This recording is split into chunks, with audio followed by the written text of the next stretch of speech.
Hello, 5,000. Hello, brothers, sisters. Ako ba? Yes. Bait naman.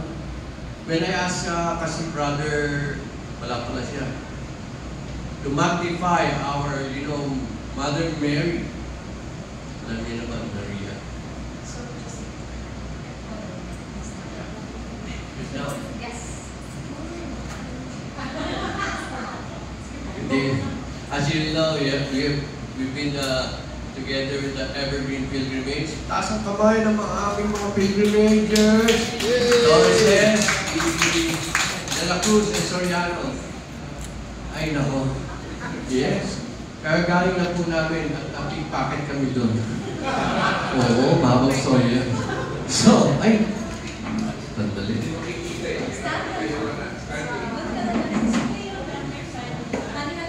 My title of the hearing is Call Back to BBM. You know BBM? Blessed Virgin Mary. Ayoko baka BBM, yes. Well, we went to Fatima and Lourdes, and this is the story ng buhay ko.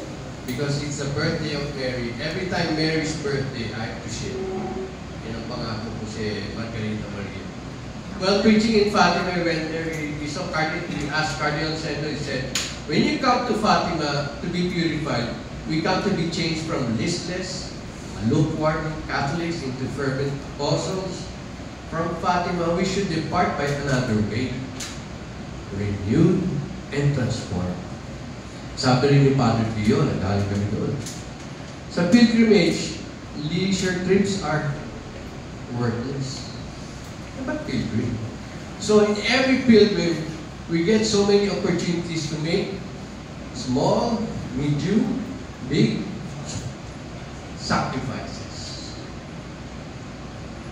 Don't miss these opportunities, and like the little shepherds of Fatima, let us say all such occasions.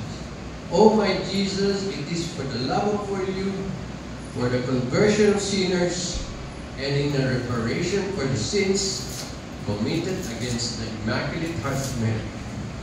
Our Lady of Fatima, Pray for us. next one. Yan. Hi, I am Emmer. I was born May 1, 62. St. Joseph Dover. Talagang Joseph.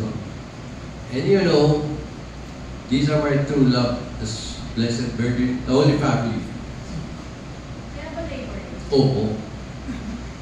Yeah. So, si Mary, tinuruan ako. Yan ang first crush ko. Lourdes.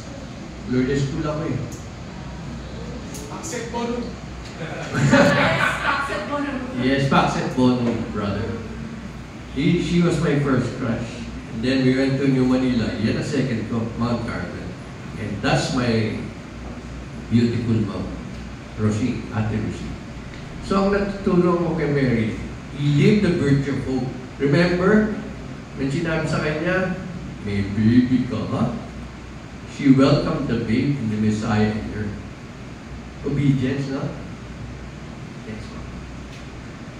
Well, when I was young, I mean a teenager, I was there in New York, but on that day, Mary first called to me.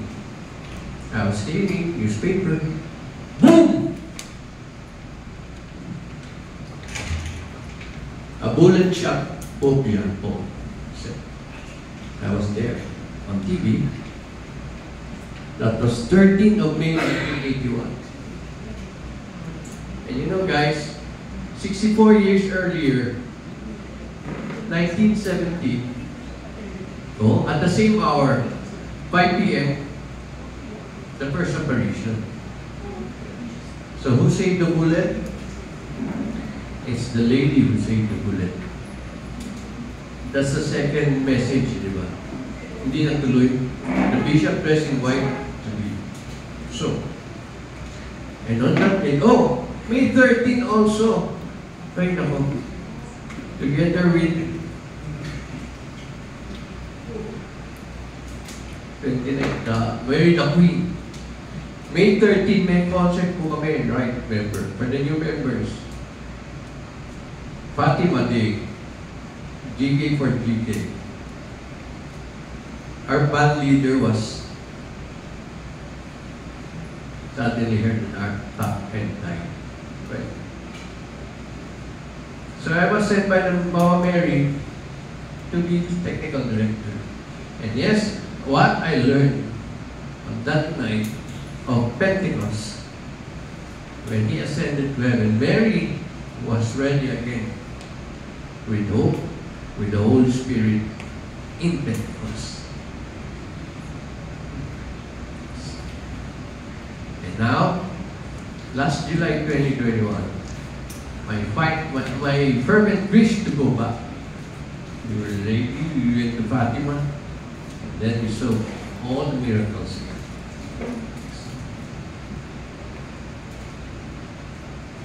When I went to Father Reuter, we went to 1981. We went to the Eucharistic Congress. We were the Asian Youth Delegates. We performed 400 years in 40 minutes. That means 400 years of Philippine history together with the Rosary, Salvation, story of Christ.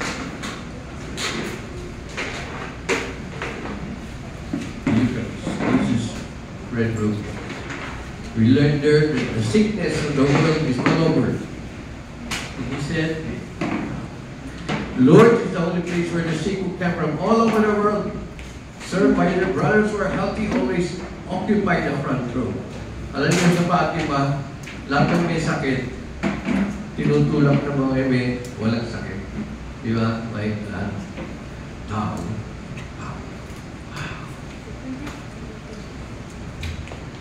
And that day, alam niyo gano'ng kalaki yung basilica sa ilalim? It was so big. We have a screen. We have to put it up. Eh, wala namang hangers ang basilica. It was so hot. Kasi laki ng, kasi taas ng price na yun.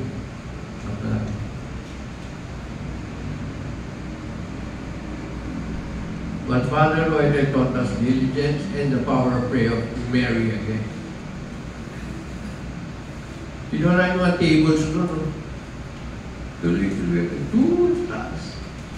Na-remember ko. And 10 minutes before performance, we did it. And dance drama. Yeah. It was a dance drama. Everybody, global kasi audience. Your front page in Lourdes, in France, the Philippines. Ang galing ng Philippines! Bravissimo! Philippines! It was a sort of joy when you tell the story of Christ together with the story of the Philippines. You see? Tayo wheelchair, oh. Natin. There's pilgrimage. And yes, our story is about giving again, healing. My wife Margarita Maria had a message to bring the rosaries to the PDLs. And you know our miracle story also. Who do we find to distribute it nationwide? Paano ba yun? And nagsimpi kami sa Maraco, sa St. Joseph Parish, si Father, siya ang head ng National Penitentiary of the whole chaplain. So, pupuli kami ng rosaries, bless. Ngayon, nasa Mindanao na. No? So, they're asking how to pray. They're Tagalog, Sayan. The next mission we have is to bring back man to God, and Jesus bring back to man, especially the youth, especially this troubled youth, especially this generation. So we had a chance 2011, together with Papa and Ramji, we had a Eucharistic Congress in Cebu. when King St. Pedro was canonized.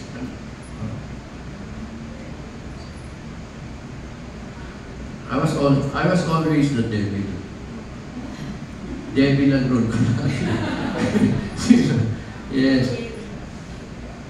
Because today, we have to gather all our prayer warriors. Now is the time to fight. Now is the time to fight. Gulo na ulo. Gulo na ulo. So you have to be like a foolish for Christ. See, who's that? Foolish, foolish, foolish, foolish. And even a small,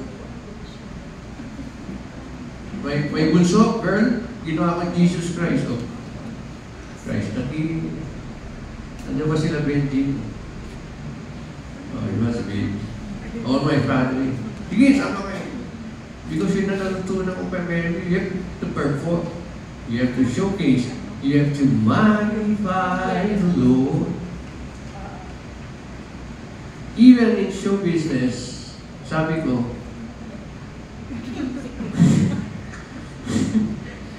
if the world of fame, allure, and temptation blows you, look at the real star. Mary is there for you.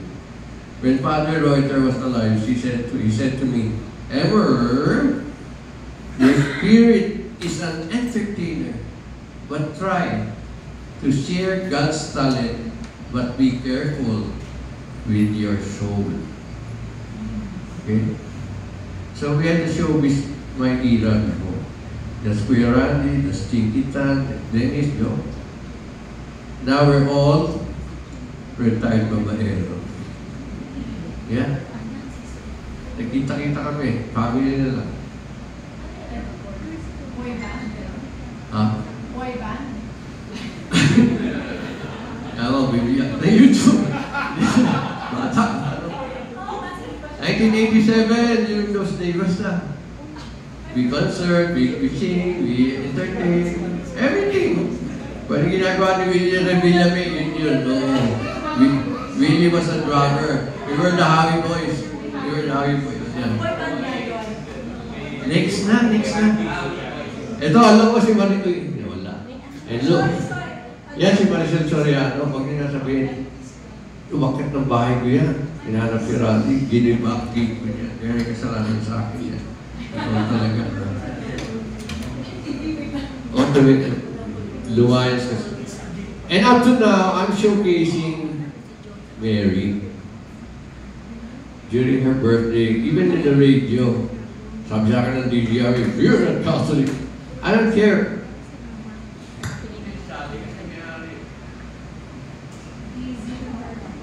Oo, DGRH. Alam mo, DGRH speech? The biggest, the longest, the ano. Nakita niyo yung office. So nice. So, when we were there in the Village Fatima, the opening of Olympics, remember? Were you there? Yeah. I was planning to go there by train. Kaya nakita. May mga contact because we have friends. You know how angry am I? I am. Di ba? Lahat tayo? Hindi pwede. Tingin ako sa social media. Nagpapalusot pa eh. Papalusot pa eh. They planted, the sacrilege. I mean, France is now a secular republic. Right? And the whole world, or Europe, or in lahat ng binisita namin doon. The only faith and music, the two jewels of the Pope are the Filipinos. Faith and music. Pag narinig mo rin may kumakantang maganda sa simba, uy! Mga Pilipino. So, sadly for decades, our prayer and worship have declined. If not disappeared, long gone in many parishes and monthly processions with devotees wala na. You don't even go to the Blessed Sacrament. Pilipinas na lang. Even though we pass at church, we don't Okay. honor. Eucharistic adoration is practiced less and less and less. Bakit di na nito tayo? Eh kasi, is it any surprise then that non-believers think lamponing our Lord won't bother us if they don't show respect? Kasi we did it first. Tama? We did it first. Even our children, only you guys nga, Lord, ayaw kang palurin. Patungan mo yung anak mo, Lord. Tama? Of course, pag hindi na natutunan. Lord na nga yan, ayaw ka pa lumuhod. Hindi sa ka lumuhod. Next baral. And yes, remember, Copos for Christ is a community of missionaries and evangelizers. And we love our household, right? Do we love our household? Yes. And I'd like to introduce to you my new member of the household, Jessie and Joey there. We have 15 in our household. Yung household namin.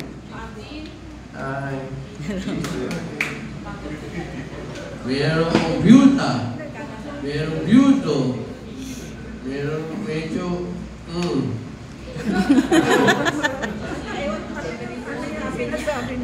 medyo kinikita silang dalawa. Tama. May senior, may mas para sa akin. And our former household red, Dodong, when we compose Christ in our hearts, Christ in our hearts. Dumating yung matindi yung si Guardian David, dinepression siya. Then, may tinawag na. And, this is the book I read. Let us read the Passion Weather Picture. Yeah, you have that. We need to have the 3 R's for the next future. Give the 3 L pala. Land, for the poor, for the dignified living. Lodging, a new home, affordable housing, and livelihood. And that's what my mommy Rosie gave it to me now.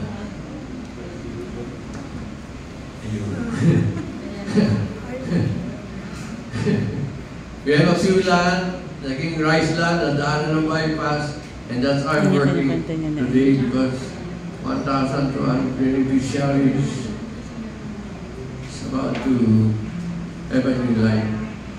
Kaya tayo ko lang kasi may election, but we will work on to it.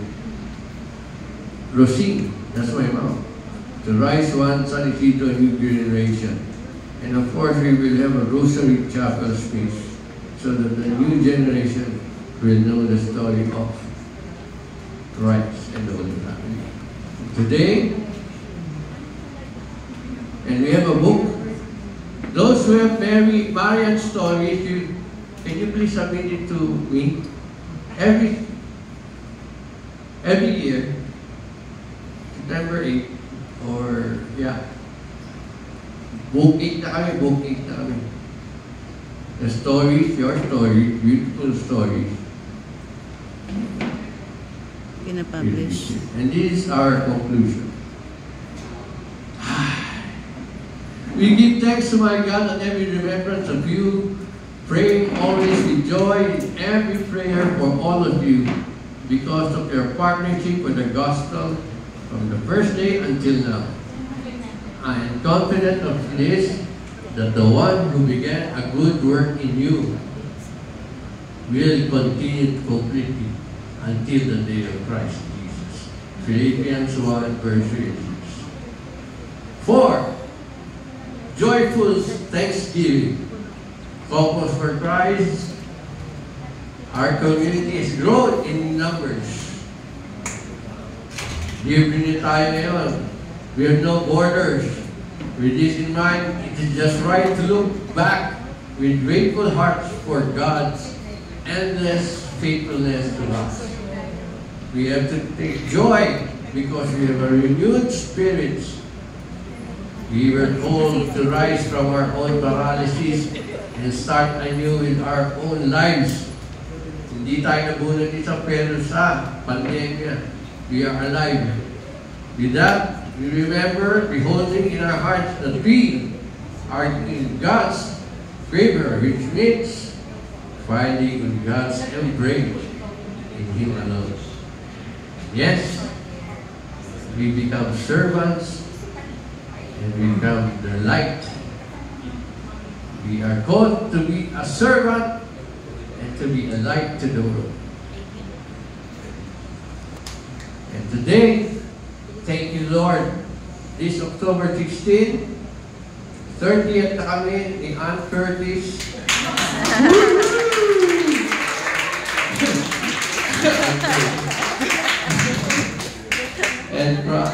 and Bishop, I was here about isang linggo na kami rito.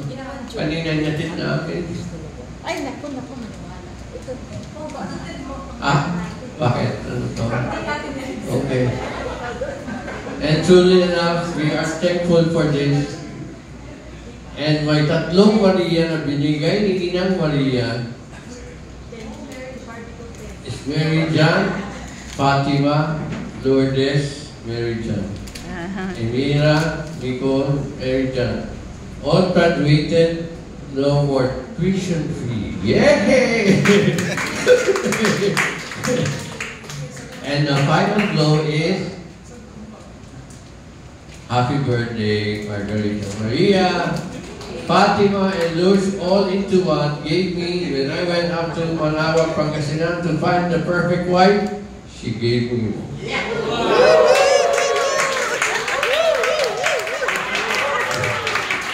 So we have to magnify Mama Mary. Happy birthday, Mama Mary. Focus for Christ. Kaya natin yan! Kaya na yan! I just talked with Father Bong, sa Eastwood. Father, we conquered Eastwood City. Mag-CCL po sila? Oo, tutulungan tayo. We captured all the buildings there. Kasi captive audience, tama? Nandun na lahat. We go. Tomorrow, wala kang gagawin, go to Mega Mall. Ha? Mag-iikot tayo, asunod ito ha. Para masabi ng tao, sino yun? Mga fans pa ni Alice Goyong? Hindi! Focus for Christ kami. We are here just to be a joyful because it's Mama Mary's birthday. And God be praised. Thank you po. God, thank you Lord. Thank you Lord. God be praised.